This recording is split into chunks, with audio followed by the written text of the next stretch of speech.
जय हिंद दोस्तों। मैं मोहित सर।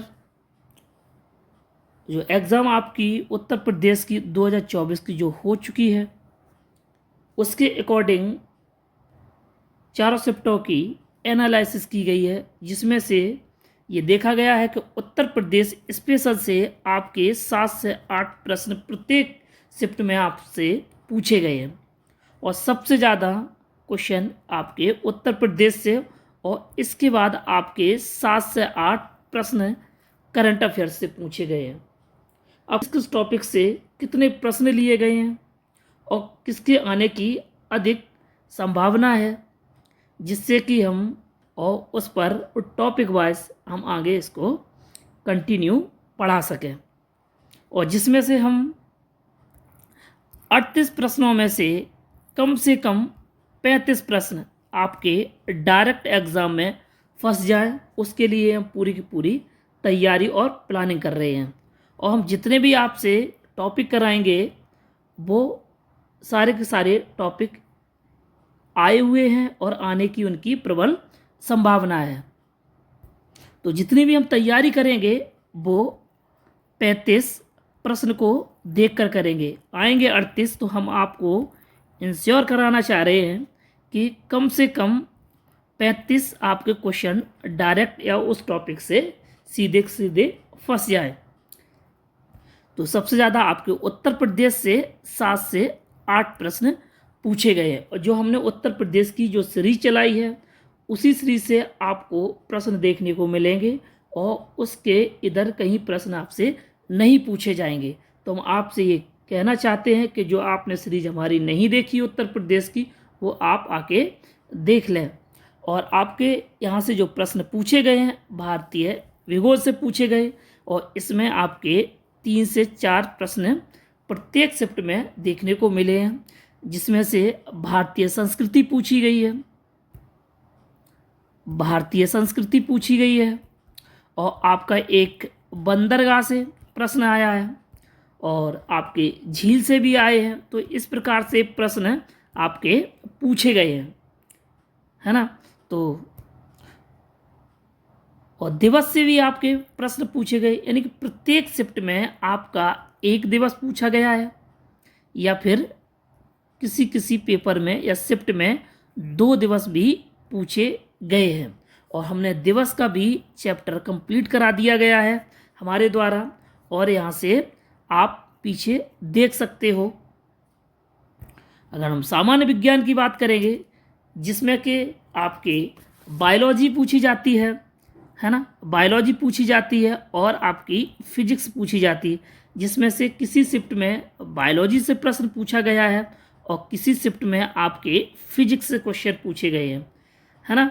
तो यहाँ से भी आपके 1 से 2 प्रश्न देखने को मिले हैं। तो हम इसको भी कंटिन्यू करेंगे और आपको जल्दी से जल्दी वो वीडियो प्रोवाइड कराने की कोशिश करेंगे, और आपको ये भी कोशिश की जाएगी कि जितने भी वहाँ से बायोलॉजी के हों या भौतिक विज्ञान के हों, वो आपको उन्हीं टॉपिकों को उठाया जाए जिससे कि उनके आने की प्रबल संभावना है। इधर उधर की बात ना करके सीधे आपके टॉपिक उठाए जाएं, जिससे कि आपके डायरेक्ट प्रश्न देखने को एग्ज़ाम में मिलें। और प्रत्येक शिफ्ट में आपके बुक्स भी पूछी गई हैं आपसे। किसी शिफ्ट में एक बुक पूछ ली गई है और किसी में 2 भी पूछ ली गई हैं, जिसमें इतिहास से भी, है ना, इतिहास की पुस्तक पूछ ली गई है, या फिर हिंदी के संदर्भ में भी पुस्तक पूछी गई, उनके राइटर पूछे गए। और ज़्यादातर ये देखा गया है कि किताबों के उपन्यास पूछे गए हैं, उपन्यास पूछे गए हैं। तो इसका भी हमें ध्यान रखना है कि किस रचना को पढ़ना है और किस टॉपिक को, और किसको, किस उपन्यास को जो इम्पोर्टेंट है वही हमें देखने हैं। अगर अनुसंधान की बात करेंगे तो यहाँ से भी आपका एक प्रश्न देखने को मिला है, और लगभग प्रत्येक एग्जाम में यहाँ से प्रश्न देखने को आपका मिला है। यहाँ पर भी एक छोटा सा टॉपिक हो रहेगा, और वहाँ से भी आने की आपकी प्रबल संभावना रहेगी, और डायरेक्ट आपके फंसने की संभावना रहेगी। और जो भारतीय संविधान है उससे यहाँ प्रत्येक शिफ्ट में आपका एक ही प्रश्न देखने को मिला है, और ज़्यादातर आपके 2018 हुआ में जो आपके एग्ज़ाम हुए थे 2018 की एग्ज़ाम में, वहाँ पर आपके जो प्रश्न पूछे गए ये 3 से 4 प्रश्न आपके संविधान से देखने को मिले। और इस बार आपके प्रश्न जो देखने को मिले हैं वो संविधान से एक ही प्रश्न देखने को मिला है। खासकर मौलिक अधिकार आपको देखने को मिले हैं। मौलिक अधिकार या फिर राष्ट्रपति या फिर उपराष्ट्रपति, यही आपके टॉपिक देखने को मिले हैं संविधान में। और उत्तर प्रदेश का जो राजस्व है, यहाँ से भी आपका एक प्रश्न देखने को प्रत्येक शिफ्ट में मिला है। यानी उत्तर प्रदेश की जो आय है, व्यय है, वो आपके या फिर उत्तर प्रदेश के जो राजस्व परिषद का जो मुख्यालय है वो किस शहर में है। तो इस प्रकार के आपके प्रश्न देखने को मिले हैं। अगर हम इतिहास की बात करेंगे तो यहाँ पर भी आपके 2 प्रश्न देखने को मिले हैं, जिसमें से चाहे जैन धर्म हो जाए या फिर बौद्ध धर्म, या आपके 16 जो जनपद हैं, महाजनपद हैं, 16 जो महाजनपद हैं वहाँ से, और आपके आधुनिक हिस्ट्री से, आधुनिक आपके हिस्ट्री से प्रश्न पूछे गए हैं। खासकर वहाँ से आपसे जो प्रश्न पूछे जाते हैं वो 1905 का जो इतिहास है वहाँ से लेके आपके जो प्रश्न पूछे जाते हैं 1947 तक, यानी कि भारत आज़ाद होने तक के आपके जो इतिहास के जो प्रश्न हैं, खासकर आपका जो आधुनिक हिस्ट्री, वहाँ से आपके प्रश्न देखने को मिले हैं। तो हम कोशिश ये करेंगे आपके जितने भी प्रश्न इतिहास के हों, संविधान के हों, या आपके पुलिस प्रशासन व्यवस्था से, वहाँ जो आपके टॉपिक उठाए हैं, यानी उत्तर प्रदेश जो पुलिस में आपके प्रश्न वहाँ से जो डायरेक्ट क्वेश्चन आए हैं या आने की प्रबल संभावना है, हम उसके ही आसपास आपके प्रश्न कवर कराएंगे। आपके पुलिस प्रशासन से भी आपके प्रश्न पूछे गए हैं। किस प्रकार से पूछे गए हैं, यानी कि जो जिले का सर्वोच्च अधिकारी कौन होता है, या फिर जो थाना इंचार्ज का सबसे सर्वोच्च अधिकारी कौन होता है, या आपसे सर्कल ऑफिसर पूछा गया है। इस प्रकार से आपके पुलिस प्रशासन से भी प्रश्न देखने को मिले हैं। अगर हम विश्व भूगोल की बात करेंगे, यहाँ से भी आपके एक प्रश्न देखने को मिले हैं। आपके किस प्रकार से मिले, या तो यूनेस्को के बारे में पूछ लिया गया, उसका स्थान पूछ लिया गया है, या ऑस्ट्रेलिया की ग्रेट बैरियर रीफ के बारे में आपसे पूछ लिया। और आपके जनगणना से भी देखने को प्रश्न मिले हैं। आपकी 2011 की जनगणना से ही प्रश्न ज़्यादातर देखने को मिलते हैं, लेकिन जो 2011 की जो जनगणना है उसकी जो हिस्ट्री रही है उससे इस बार आपके प्रश्न पूछे गए हैं। और नहीं अदरवाइज आपके जो प्रश्न पूछे जाते हैं उत्तर प्रदेश की जनगणना से ही प्रश्न पूछे जाते हैं।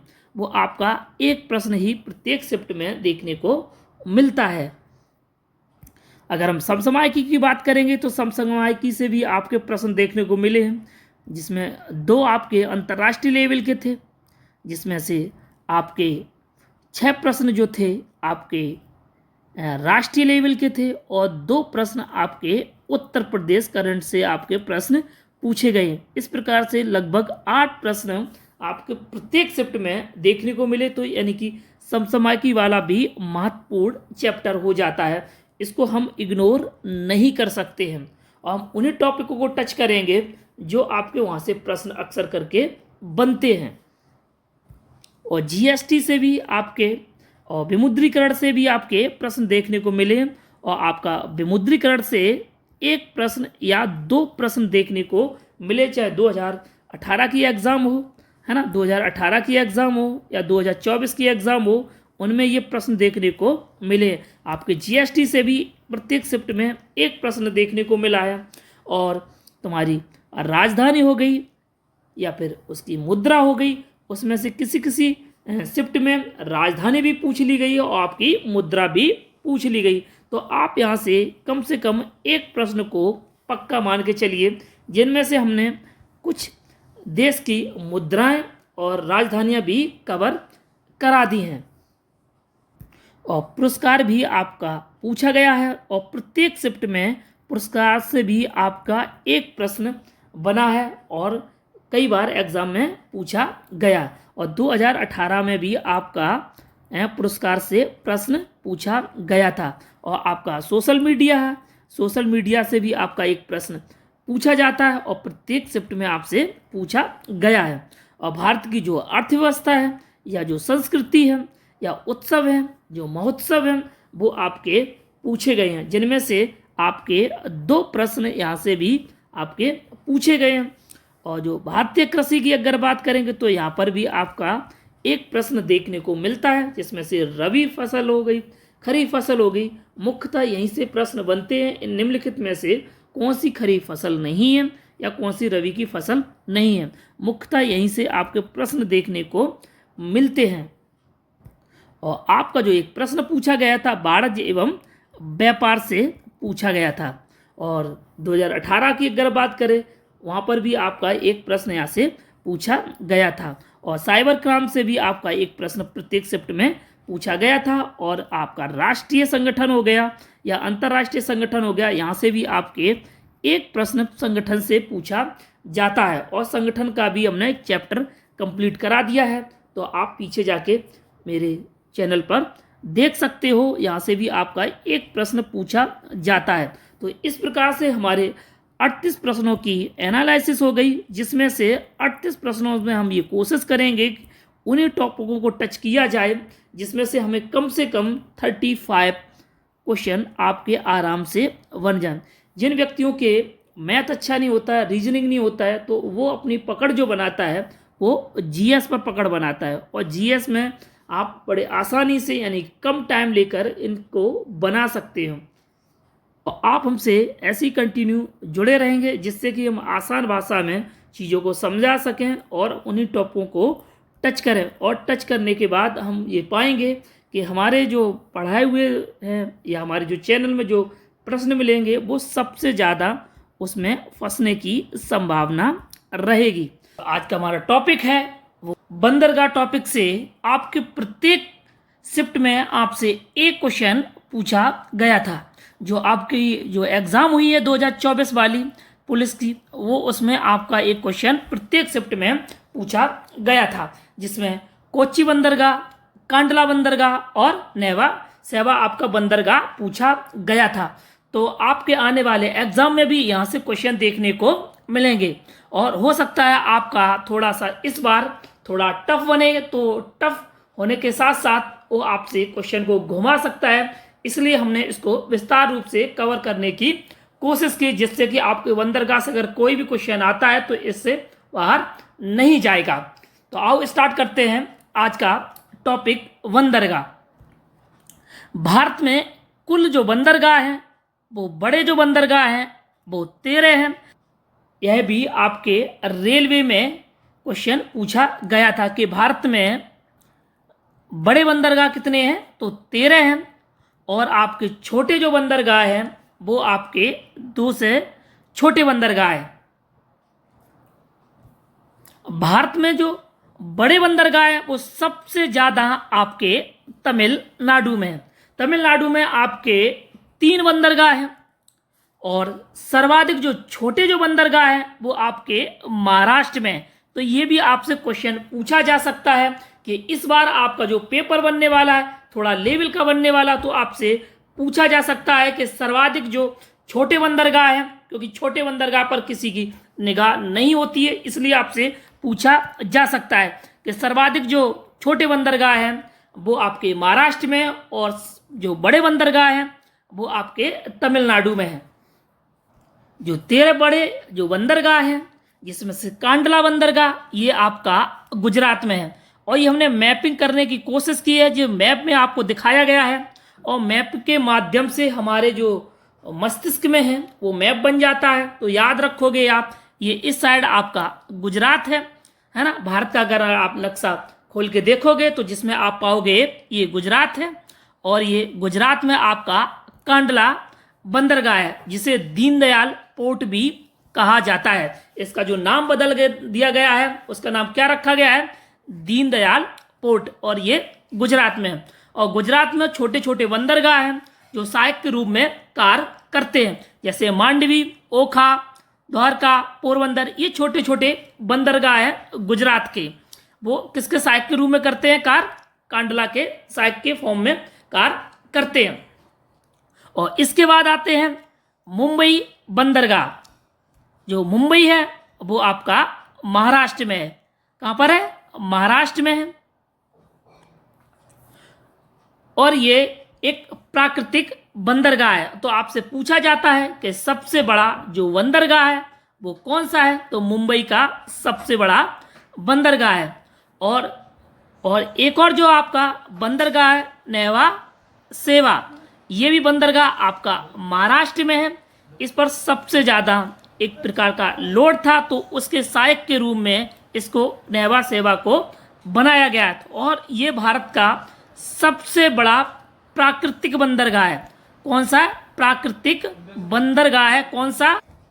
यानी कि सबसे बड़ा बंदरगाह वो भी आपका महाराष्ट्र में, यानी कि प्राकृतिक बंदरगाह सबसे बड़ा महाराष्ट्र में। और आपका कृत्रिम जो बंदरगाह है वो भी आपका महाराष्ट्र में है ना। ये आपसे क्वेश्चन पूछा गया था, ये पुलिस से पूछा गया था कि सबसे बड़ा कंटेनर बंदरगाह कौन सा है? तो नेवा सेवा आपका महाराष्ट्र में है।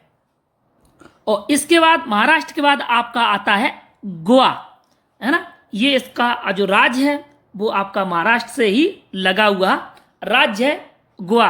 या मुर्मू गांव या मुर्मा गांव या मुर्मा गोवा, इनके नाम से भी जाना जाता है। और ये आपका सीधा सीधा पूछा जाता है मुर्मू गांव जो है वो बंदरगाह कहाँ पर है? तो वो आपका गोवा में है। और इसके बाद जो गोवा के बाद आपका आता है कर्नाटक, और कर्नाटक में है आपका न्यू मंगलोर, और वो कहाँ पर है? आपका कर्नाटक राज्य में है। और इसके बाद आता है आपका केरल में। आपका जो केरल राज्य है वो आपके तमिलनाडु और कर्नाटक के पास में है। जो आपका कोचीन या फिर कोची बंदरगाह, कोची बंदरगाह, ये भी आपका क्वेश्चन पूछा गया था कि अरब की रानी किस बंदरगाह को कहा जाता है? तो कोची बंदरगाह को अरब की रानी कहा जाता है। इसको उत्तर प्रदेश में पूछा गया था पुलिस में, 2024 के एग्जाम में ये आया था। और इसके बाद आता है आपका केरल से लगा हुआ जो राज्य है वो आपका तमिलनाडु है। और तमिलनाडु में आपके 3 बंदरगाह है। सबसे ज़्यादा जो बड़े बंदरगाह है वो किस राज्य में है? तो तमिलनाडु में है, तमिलनाडु में है। और आपसे पूछे जाते हैं कि कितने हैं? 3 हैं। कौन? तूतीकोरिन, आपका चेन्नई और इंदौर, ये आपके 3 बंदरगाह हैं जो बड़े बंदरगाह की संज्ञा में आते हैं। और इसके बाद आता है आपका आंध्र प्रदेश में आपका विशाखापट्टनम। विशाखापट्टनम कहाँ है? आंध्र प्रदेश में। और इसके बाद आता है आपका उड़ीसा। उड़ीसा में कौन सा है बंदरगाह? वो आपका पारादीप है। और इसके बाद आता है आपका कोलकाता बंदरगाह। और यहीं पर 5 किलोमीटर की दूरी पर आपका एक हल्दिया है, यह भी आपका पश्चिम बंगाल में। तो दोनों को एक ही में काउंट किया जाता है। यानी कि इस प्रकार से आपके 13 बड़े बंदरगाह हो जाते हैं।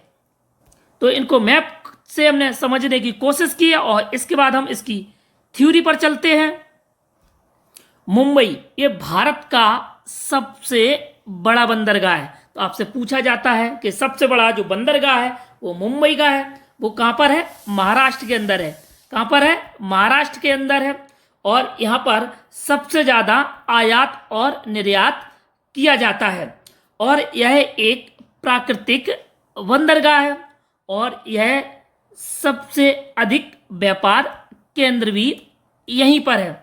और जो मुंबई बसा है वो समुद्र तट पर बसा है। और मुंबई कुछ इस प्रकार से अगर आप देखोगे, है ना, चित्र में देखने की कोशिश करोगे तो मुंबई आपका यहाँ बसा हुआ है।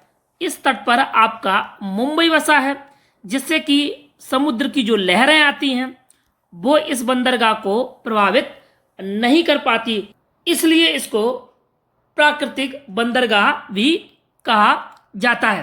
यानी कि जो ज्वार भाटा आते हैं या बड़ी बड़ी जो लहरें आती हैं वो इसको प्रभावित नहीं कर पाती हैं। जो बंदरगाह है उसको जो बंदरगाह वहाँ रुकते हैं उसको हम बेड़ा कहते हैं।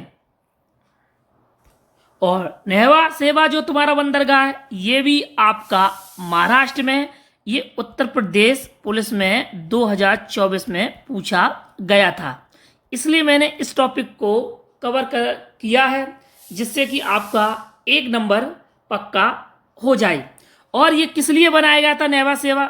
ये जो मुंबई है उस पर ज़्यादा लोड था जिसके कारण ये सहायक के रूप में ये बनाया गया था। तो किस लिए बनाया गया था? मुंबई पर ज़्यादा लोड था, है ना, ज़्यादा। और ये सबसे बड़ा बंदरगाह है ना। ये भी आपसे पूछा जाता है कि सबसे बड़ा बंदरगाह कौन है, तो नेहवा सेवा। और किसको सहायक के रूप में कार्य करता है, तो वो मुंबई के सहायक के रूप में कार्य करता है। और भारत का सबसे बड़ा कंटेनर बंदरगाह है। तो यही आपसे क्वेश्चन पूछा गया था कि भारत का सबसे बड़ा कंटेनर बंदरगाह कौन सा है, तो नेहवा सेवा बंदरगाह है। और ये कहाँ पर है? महाराष्ट्र के अंदर है। कहाँ पर? महाराष्ट्र के अंदर है, और मरमुगांव। और ये आपका जो है वो आपका गोवा के अंदर है। तो आपसे डायरेक्ट राज्य पूछा जाता है। और किस नदी पर है? ज्वारी एक नदी है, उसके ज्वारदन पर है। और इस प्रकार जो नदी है उसके बिल्कुल मुख पर है ये बंदरगाह, इसलिए ये ज्वारदन बंदरगाह भी कहा जाता है। और इस बंदरगाह से लौह अयस्क ईरान के लिए निर्यात किया जाता है। तो इनकी जो विशेषता है वो क्या? इसकी विशेषता है कि जो लौह अयस्क होता है वो आपको किस देश के लिए निर्यात होता है, तो ईरान के लिए निर्यात किया जाता है। और कांडलागर बंदरगाह की अगर हम बात करेंगे तो इसको दीनदयाल पोर्ट भी कहा जाता है। और ये कहाँ पर है? आपके कच्छ की खाड़ी में स्थित है। एक तुम्हारा ज्वारीय पंतन है या बंदरगाह। तो आपसे इसकी विशेषता भी पूछता है कि इन निम्नलिखित में से कौन सा ज्वारीय बंदरगाह है, तो वो आपका कांडला बंदरगाह है। और मुख्यतः इस बंदरगाह से आयात किया जाता है। जो आयात किया जाता है वो पेट्रोलियम का आयात किया जाता है और उर्वरक का किया जाता है। उर्वरक का आयात किया जाता है। और भारत के जो जितने भी उत्तर भारत के जो राज्य हैं, हरियाणा, राजस्थान, उत्तर प्रदेश, दिल्ली, ये जो राज्य हैं वो पेट्रोलियम के लिए आपूर्ति करता कौन सा बंदरगाह है, वो कांडला बंदरगाह है। और ये जो बंदरगाह है वो आपका मुक्त व्यापार बंदरगाह है। तो आपसे क्वेश्चन डायरेक्ट पूछा जाता है निम्नलिखित में से कौन सा बंदरगाह मुक्त बंदरगाह है, यानी कि फ्री ट्रेड। फ्री आपका ट्रेड कौन सा बंदरगाह है, तो आपका कांडला बंदरगाह है। यहाँ पर यानी कि टैक्स जो लिए जाते हैं वहाँ की जो सरकार लेती है तो वो टैक्स कम लगते हैं वहाँ से। तो वो जो तुम्हारे उत्तर भारत के लिए जो सप्लाई की जाती है वो आपके कांडला बंदरगाह से ही सप्लाई की जाती है। जिसमें पेट्रोलियम हो या उर्वरक हो वो अपने उत्तर भारत के लिए सप्लाई करता है। तो आपसे क्वेश्चन भी किया जा सकता है कि उत्तर भारत की आपूर्ति कौन सा बंदरगाह करता है, तो वो कांडला बंदरगाह उसकी आपूर्ति करता है। न्यू मंगलोर जो है आपका बंदरगाह कर्नाटक में है। और जो कुद्रेमुख जो एक पहाड़ी है वहीं से आपका जो अयस्क निकाला जाता है वो, और आपका न्यू मंगलोर बंदरगाह से यहाँ से इसका लौह अयस्क का निर्यात किया जाता है। और आपका कोची बंदरगाह, जिसको कोची या कोचीन के नाम से जानते हैं, और ये आपसे डायरेक्ट क्वेश्चन पूछा गया था। जो केरल राज्य में कोची बंदरगाह है किसके नाम से भी जाना जाता है, तो अरब सागर की रानी के नाम से कोची बंदरगाह को जाना जाता है। और यह आप एक लैगून पर स्थित है। अब ये लैगून क्या होता है, यानी कि जो समुद्र फैला हुआ है चारों साइड, तो समुद्र का पानी यानी कि स्थल पर प्रवेश कर जाता है, और प्रवेश के बाद ये जो द्वार होते हैं इसके बंद हो जाते हैं, यानी कि वो वापस पानी नहीं आ पाता। तो इसको हम लैगून कहते हैं। इसको हम क्या कहते हैं? लैगून कहा जाता है। तो आपसे क्वेश्चन किया जा सकता है, निम्नलिखित में कौन सा बंदरगाह लैगून पर स्थित है? वो कोचीन या कोची बंदरगाह है।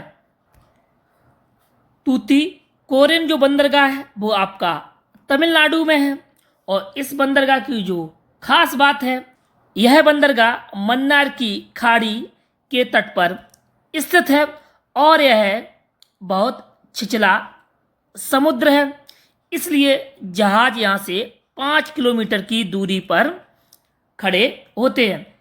यानी कि जो बंदरगाह है वो यहाँ है, बंदरगाह यहाँ है, और इसके जो छिछला हुआ समुद्र है, जिसके कारण 5 किलोमीटर की दूरी पर जो बड़े बड़े जहाज आते हैं वो बंदरगाह से 5 किलोमीटर की दूरी पर ही ठहर जाते हैं, और छोटे छोटे पोत के माध्यम से जो माल है वहाँ से उतार लिया जाता है और बंदरगाह तक पहुँचाया जाता है।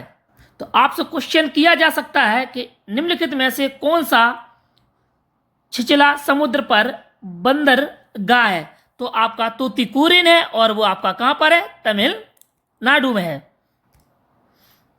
चेन्नई देश का सबसे पुराना कृत्रिम बंदरगाह कौन? यानी कि देश का सबसे पुराना कृत्रिम बंदरगाह कौन?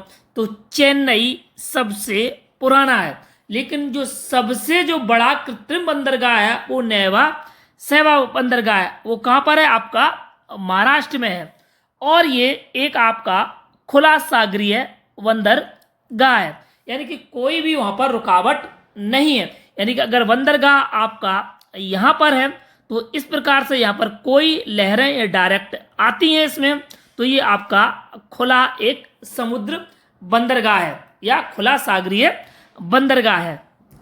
जो एन्नौर बंदरगाह है, इसको क्यों बनाया गया था? क्योंकि चेन्नई जो बंदरगाह था उस पर भार एवं दबाव कम करने के लिए इस बंदरगाह का निर्माण किया गया था, और ये देश का प्रथम कंप्यूटराइज्ड निर्मित एक बंदरगाह है। तो आपसे क्वेश्चन किया जा सकता है कि निम्नलिखित में से कौन सा कंप्यूटराइज्ड बंदरगाह है? तो आपका एन्नौर बंदरगाह है, और आपका कहाँ पर है?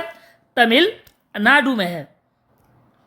और विशाखापट्टनम जो बंदरगाह है वो आपका आंध्र प्रदेश में है। कहाँ पर है? आंध्र प्रदेश में है ना। और ये देश का सबसे गहरा बंदरगाह है। तो आपसे क्वेश्चन किया जा सकता है, निम्नलिखित में से सबसे गहरा बंदरगाह कौन है? तो आपका विशाखापट्टनम है, और कहाँ पर है? आंध्र प्रदेश में। और इसकी जो मुख्य विशेषता क्या है? डॉल्फिन नोज एक पहाड़ी है जो बंदरगाह की सुरक्षा करता है। यानी कि बंदरगाह आपका मान लो कि यहाँ पर है ना, तो इसके जस्ट आगे एक आपकी नोज पहाड़ी है, जिससे कि समुद्र की जो लहरें हैं वो डायरेक्ट बंदरगाह में पानी नहीं प्रवेश कर पाती हैं, जिसके कारण यह एक सुरक्षा कवच का कार्य करती है। यानी कि कौन? डॉल्फिन नोज एक पहाड़ी है। तो आपसे क्वेश्चन पूछा जा सकता है कि डॉल्फिन नोज पहाड़ी किस बंदरगाह की सुरक्षा करता है? तो विशाखापट्टनम की सुरक्षा करता है, और ये कहाँ पर है? आंध्र प्रदेश में है। और पारादीप आपका कहाँ है? उड़ीसा राज्य में है। और यह पूर्वी तट का यह एक पहला बंदरगाह है। इस बंदरगाह के द्वारा जापान को लौह अयस्क निर्यात किया जाता है। यानी कि जो झारखंड राज्य है ना, झारखंड है, और आपका उड़ीसा जो राज्य है, यहाँ से जापान के लिए लौह अयस्क का या लौह का निर्यात किया जाता है। तो आपसे क्वेश्चन पूछा जा सकता है कि जापान के लिए जो निर्यात किया जाता है लौह, वो किस बंदरगाह से निर्यात किया जाता है? तो पारादीप बंदरगाह से जापान के लिए लौह अयस्क निर्यात किया जाता है। और कोलकाता जो बंदरगाह है, यह आपका हुगली नदी पर स्थित है।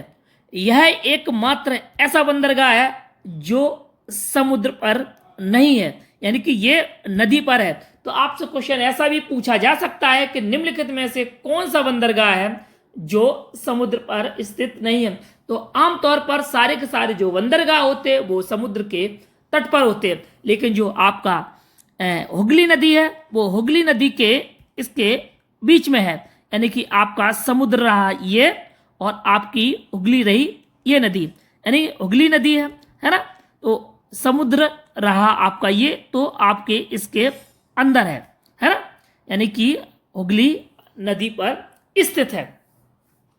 और इसकी खास बात क्या है, इसी के आपके बगल में यानी कि 5 किलोमीटर की दूरी पर आपका एक हल्दिया बंदरगाह है ना। कौन सा है? हल्दिया बंदरगाह। तो इसको हल्दिया को और कोलकाता को एक में ही बड़े में काउंट किया जाता है, और जो छोटा जो हल्दिया आपका है वो आपका यानी कि कोलकाता बंदरगाह की सहायता के लिए बनाया गया है।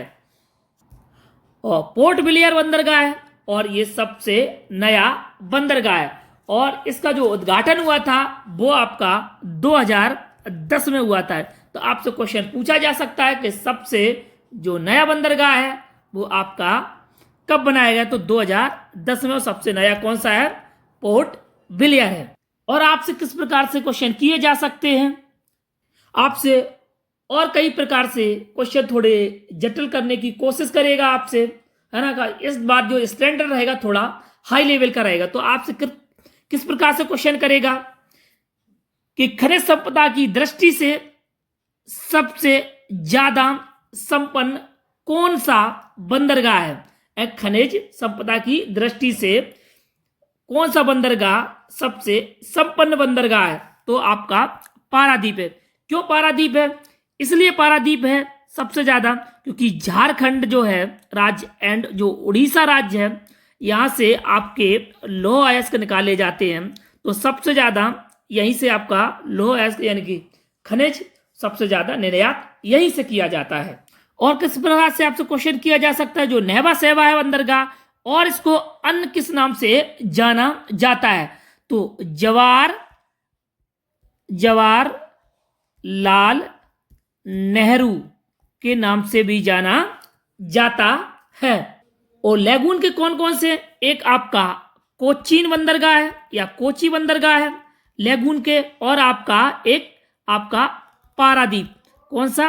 पारादीप। ये आपके लैगून के 2 उदाहरण हैं।